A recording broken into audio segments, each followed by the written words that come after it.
So hello, यो चाहिँ आजको मेरो आउटफिट अनि हामी चाहिँ सल्लाह गरेको थियौँ आज चाहिँ हामीहरू पार्लर जाने अनि ल्यासेस गर्ने भनेर। त्यही भएर म चाहिँ घरदेखि बिर्तामोड आइसकेको छु अनि म चाहिँ बहिनीलाई पर्खेर बसिरहेको छु। हाम्रो सल्लाह चाहिँ 9 बजेको थियो तर म चाहिँ घरबाट 11 बजी हिँडेँ तर 12 बजी सक्दा पनि बहिनी चाहिँ आएको थिएन कि बाहिर यस्तो गर्मी थियो नि पुरै। अन्त मलाई कल आयो कि म आइसकेँ भनेर अनि म उसलाई हेर्न गएको है पुरा उता के स्लो मोसनमा पुरै फोनमा बोल्दै टुकुर टुकुर टुकुर टुकुर गर्दै आउँदै रहेछ कि अनि म त यस्तो रिस उठ्यो कि अनि मैले छिट्टो आइज भने होइन कति ढिलो गरेको भनेको अनि त्यस पछाडि हाँसिरहेको थियो कि ऊ चाहिँ फोनमा बोल्दै थियो नि त अनि को हो भनेर सोधेको भनिनँ होइन। ग्रेट गाइज, फाइनल्ली हामी पुगेको छुइनँ नि। यसलाई भेटेँ मैले, लास्ट ढिलो भइसक्यो है। आम्मा 9 बजी आउने भनेको त 9 बजी त अब हामी सिधै जान्छौँ होइन।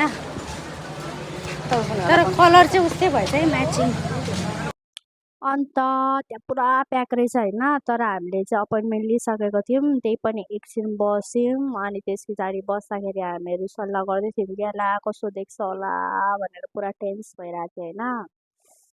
त्यसपछि हाम्रो ट्रन आयो अनि हामीहरू रुमभित्र पस्यौँ अनि पुरै बाइसमा होइन पुरा गीत बजाएर चाहिँ एल्साको ट्रन आयो अनि दिदीले चाहिँ मजाले गरिदिँदै हुन्थ्यो, स्टार्ट गर्नु भयो।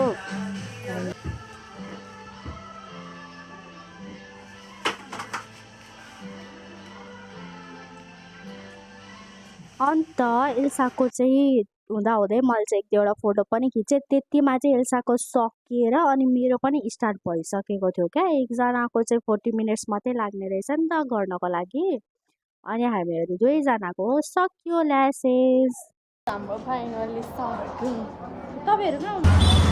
म चाहिँ अटोमा चढेर अब जाँदैछु घरतिर होइन। Let's see the reaction. अनि एल्सा चाहिँ उसको घर गएँ, म चाहिँ मेरो घर आएँ होइन। अनि त्यस पछाडि म चाहिँ अब सोचिरहेको थिएँ क्या घरमा के रिएक्सन हुन्छ भनेर चाहिँ। पुरा कस्तो घाँस पनि उठिरहेको थियो होइन, फर्स्ट टाइम थियो नि त। अनि मेरो घर चाहिँ बिर्तामोडदेखि अलिक माथि हो क्या, पुष्पलाल चोक भन्ने ठाउँमा। अनि म चाहिँ अटोमा गएँ, त्यो बिचमा एक दुईवटा काम पनि भएको थियो, यताउता सामानहरू किन्यौँ तर मैले त्यो भिडियो चाहिँ राखिनँ। अनि म चाहिँ घरतर्फ जाँदैछु। अन्त म चाहिँ घर पनि पुगेँ। अब लेट्स सी द रिएक्सन ल कस्तो आउँछ। सबजना यहाँ काम गर्न धमाधम, मम्मी चाहिँ यहाँ चटपटे बनाउँदै हुन्छ। नमस्ते।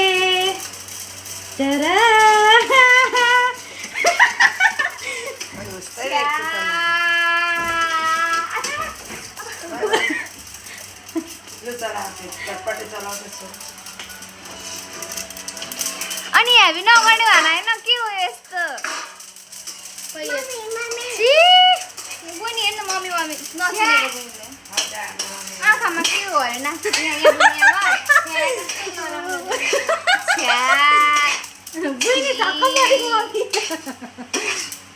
हुन्न कस्तो छि भनेको हौ, राम्रो देखेको छैन त्यस्तै साह्रो सबै छैन। त्यो भिडियोमा त कस्तो मम्मी भन न मलाई त राम्रो छ नि, अनौठो देख्यो होला नि त उसले। सब बच्चा बच्चीलाई सोध्छु मलाई कस्तो देखेको छ ल? म राम्रो देखेको छ। अन्सु भन राम्रो। बाबा मलाई कस्तो देख्यो हेर्नु न हौ बाबा। बाबालाई चाहिँ मन परेन कि ल्यासेस अनि पुरै इग्नोर गरिरहनु भएको थियो होइन। मलाई चाहिँ ठिकै लागेको थियो। सो यस्तै भयो साथीहरू रिएक्सन। अब अर्को भिडियोमा भेट्यौँ। बाई।